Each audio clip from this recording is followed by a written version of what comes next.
Hello and welcome to the Masonic Authors Guild International. This is Robert L.D. Cooper with Mark A. Tabbert. We are Magi. Our mission is to promote the highest standards in education, research and publications relating to the global phenomenon of Freemasonry.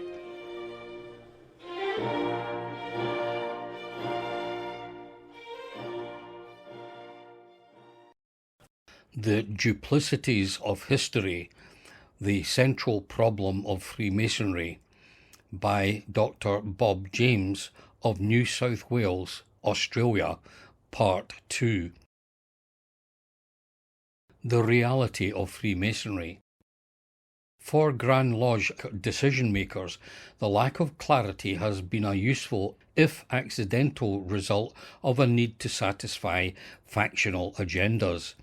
The London Fraternity of Freemasons, also known as the Order, was neither alone nor unique. The idea often labelled Freemasonry was a multi-faceted phenomenon. Already in the 18th century, quote, there were, and still are, many varieties existing side by side, practised simultaneously by different lodges, close quote. For some members, Grand Lodge was an energy centre of an exclusive but freewheeling club scene. For some, it was an arm of the government. For others, it was a money-making exercise. Overlapping agendas, fluid alliances, and uneven administrations threatened viability, even as its potential for political usefulness became clearer and was more fully harnessed. Unpredictable noble leadership damaged collective capacity to balance military, commercial and industrial demands until a manufactured mystique of empire provided cohesion.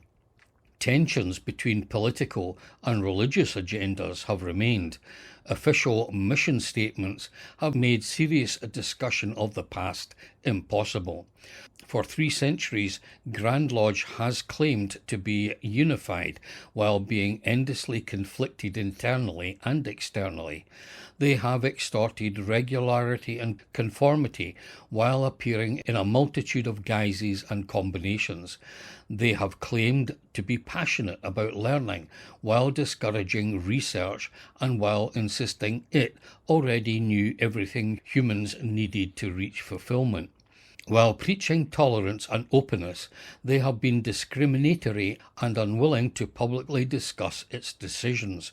They have insisted they observed political and religious neutrality while being clearly in lockstep with the dominant elements of their respective society, even as that evolved. The initial claims made by London's Grand Lodge were sufficient to fuel outside curiosity and speculation, which was no doubt the intention of at least some members. To survive, a club needed to attract paying customers, and to attract them required that a club offered benefits beyond the offers of other groups. London had bounced back quickly after the Great Fire and had been likened to a vortex, sucking in people and goods from all over the known world. The prevailing mood was that everything was for sale. John Bunyan noted, quote, houses, lands, trades, places, honours, preferments, titles, kingdoms, lusts, pleasures and delights of all sorts were just so many tradable items, close quote.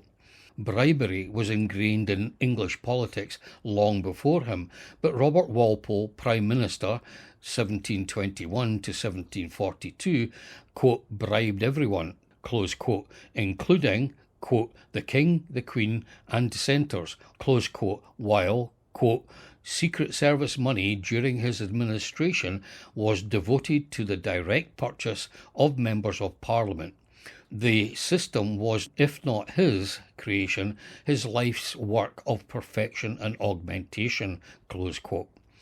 The political life of 1920s England has been described as having the, quote, sick quality of a banana republic, close quote, wherein, quote, predators fought for the spoils of power, close quote, and where so-called rational bureaucratic rules and forms did not exist. Constant intervention in other countries' affairs, dynastic and family squabbles, all pursued under the rubric of advancing British interests, advanced the interests of those making the decision and their backers. The Duke of Chandos, England's richest man, was among Walpole's strongest supporters, and was, of course, an investor in the slave trade.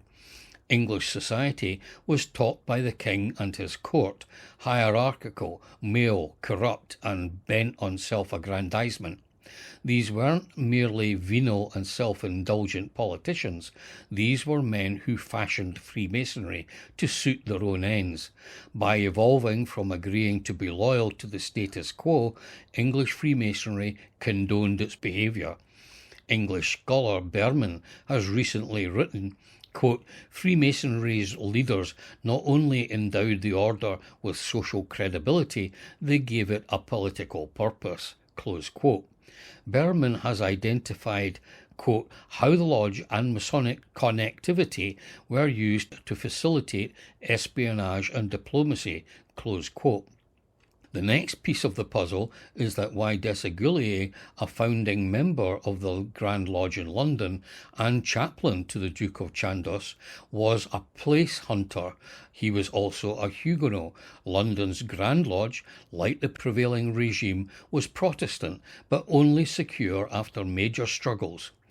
Neil Campbell's work has detailed how London's Huguenot community had made itself financially viable while remaining refugees in a country which didn't necessarily want them.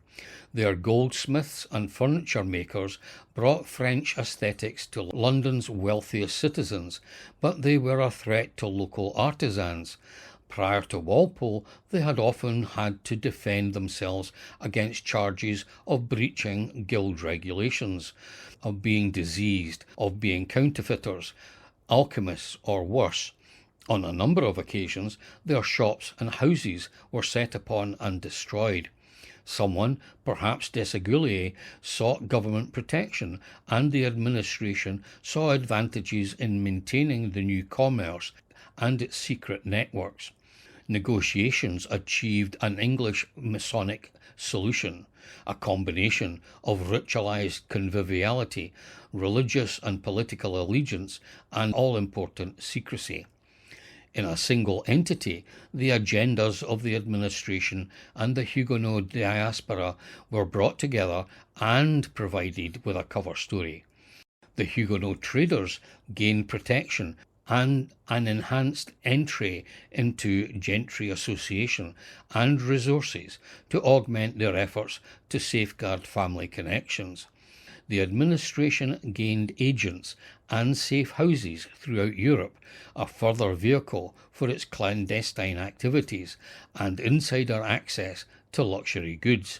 At a stroke, English Freemasonry had legitimacy, a missionary purpose, which, in the circumstances, its advocates could argue it was totally moral and progressive, and the benefits of being in partnership with two powerful outward-looking allies.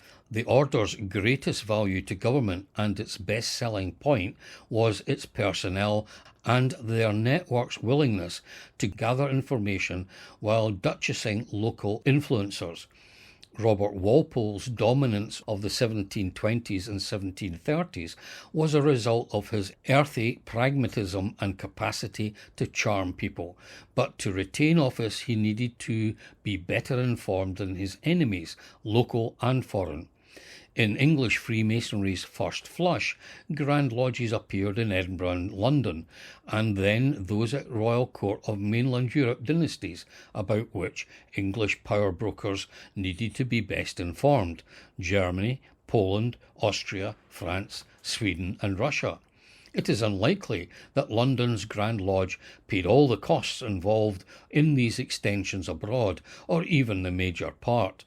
Close association of a Protestant Hanoverian English Freemasonry with government-funded espionage programs is the only possible explanation for English Freemasonry's rapid expansion and the range of responses it provoked from 1736. The savagery of the punishments of active or suspected Masons is a marker for the seriousness with which the English threat was viewed. Henry Sadler, an unpaid historian and first official English Masonic librarian from 1879, concluded from surviving documents that for their first 4 decades the modern Freemasons were, quote, not well equipped to administer their rapidly burgeoning empire, close quote, and that their head office was run in a ramshackle manner. This reminds us that the Grand Lodge in London had no need for a fixed location if decisions affecting its relationship with government were being taken wherever London's political faction leaders and government officers met. Britain had a prestigious intelligence gathering system in place before the revolutionary decades magnified its importance, but it was of no coincidence that during the years when the Secret Service budget emerged officially and informers' roles began to accumulate as cabinet files, the first Masonic charters were granted to military regiments in order that they might operate as armed travelling lodges. Violence at the sharp end of the imperial spear.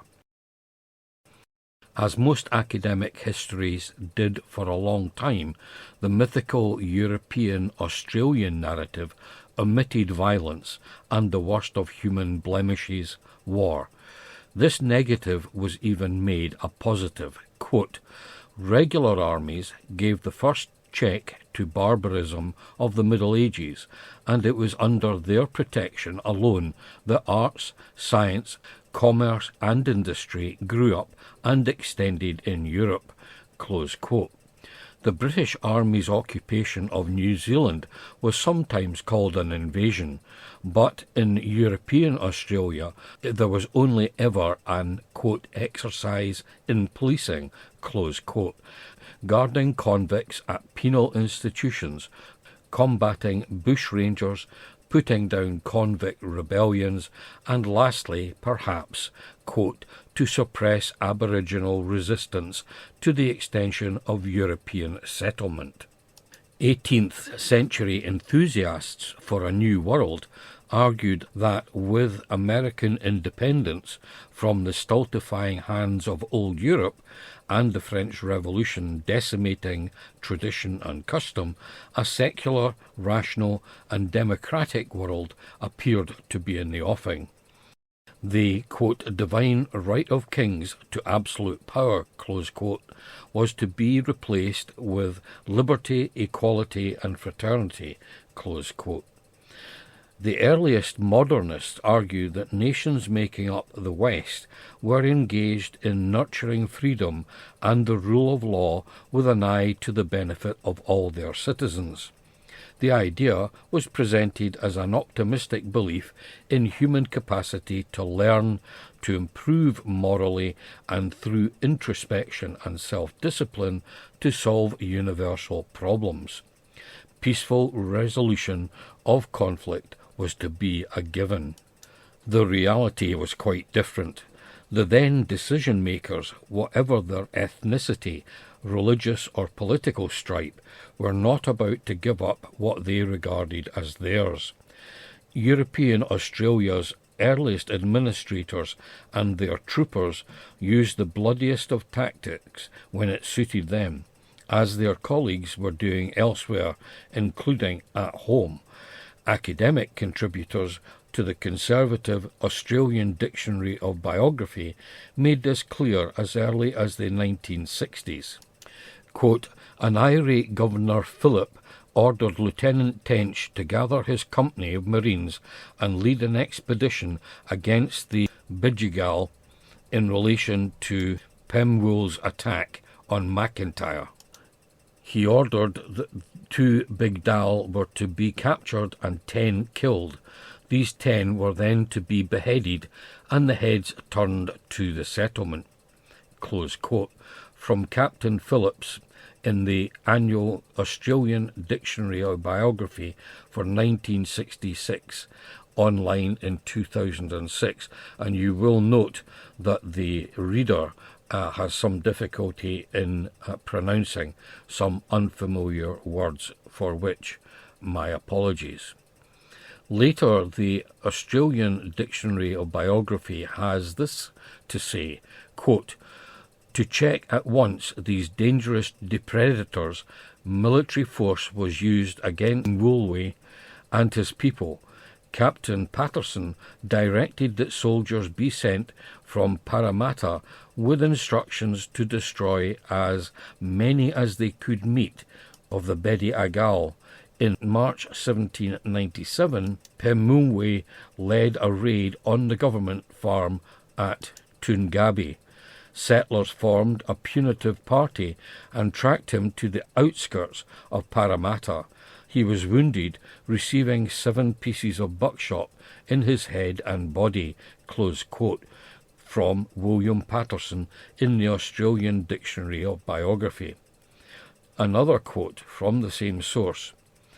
On 1st May 1801, Governor King issued a government and general order that Aborigines Parramatta, Georges River and Prospect could be shot on sight, and in November a proclamation outlawed Pemulwuy and offered a reward for his death or capture, close quote. This from Governor Gidley King, also in the Australian Dictionary of Biography. The Masonic Authors Guild International is supported directly by listeners like you.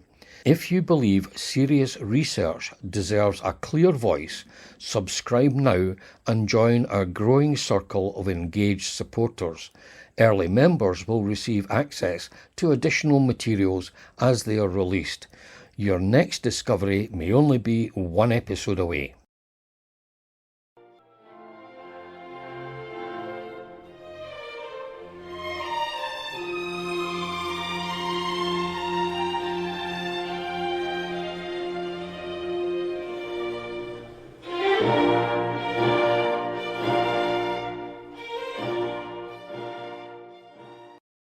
This podcast is for educational purposes and perhaps entertainment. While the Masonic Authors Guild International provides the most accurate information possible, listeners use the information at their own risk.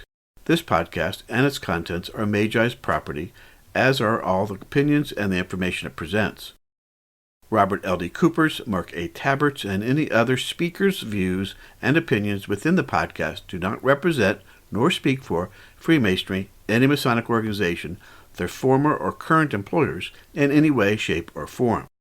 Magi, Cooper, or Tabert will not compensate you in any way whatsoever if you ever happen to suffer any inconvenience due to the information herein contained.